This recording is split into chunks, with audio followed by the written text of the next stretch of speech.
Hello everyone, আসসালামু আলাইকুম। আমি লাবণ্য নুসা আবার আপনাদের মাঝে চলে আসলাম নতুন একটি ব্লগ নিয়ে। আশা করি সবাই ভালো আছেন, দেশের এবং দেশের বাহিরে যারা আছেন।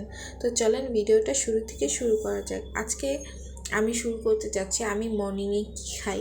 যেহেতু আমি একটু ডায়েটে আছি, তার জন্য আমি এখানে একটি স্মুদি বানিয়ে নেব। এখানে আমি ছোলা, খেজুর, চিয়া সিড, কলা এবং কি তিসি দিয়ে নিচ্ছিলাম।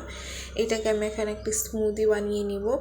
আর এটা খুবই খেতে মজা। আমি এখন রেগুলার এটা খাচ্ছি। আর এটা খেতে একটু হরলিক্সের মতো লাগে।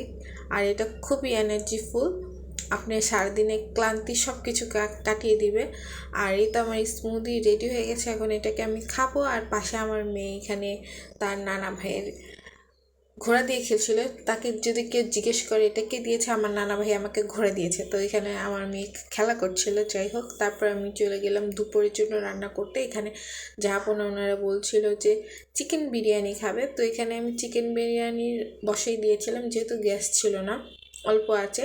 তো এর ভিতরে আমার একটা কেকের অর্ডার আসছিল, তো আমি কেক বানিয়েছিলাম। দেন আপনাদেরকে আমি ফাইনাল লুক দেখাইতেছিলাম।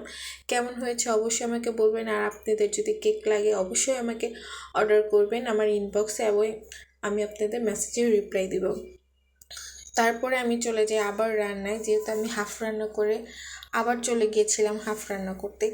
তো এইখানে আমি বসাই দিলাম। আর আমি পুরাটা রান্না করেছিলাম অল্প গ্যাসে। আমি তো মনে করেছিলাম আমার বিরিয়ানি হবেই না, বাট আলহামদুলিল্লাহ পারফেক্টভাবে কুক হয়েছে এবং কি সব কিছু ঠিকঠাক ছিল। খেতেও খুব মজা হয়েছিল। তো আমি আপনাদেরকে বলছিলাম যে আমি অল্প একটু গ্যাসে পারফেক্ট বিরিয়ানি রান্না করেছি। দেন আমি সন্ধ্যার সময় একটু নাস্তা বানাই, পুরি আর কলিজা সিঙ্গারা বানিয়েছিলাম। এইটা আমার ফাইনাল লুক ছিল। তারপর রাতে আমি রান্না করেছিলাম, রান্না না, আমি ইলিশ মাছ ভেজে নিয়েছিলাম সরিষার তেলে। গরম গরম ভাত দিয়ে ইলিশ মাছ দিয়ে খাবো। তো কার কার এটা পছন্দ অবশ্যই বলে যাবেন। আর থ্যাংকস ফর ওয়াচিং।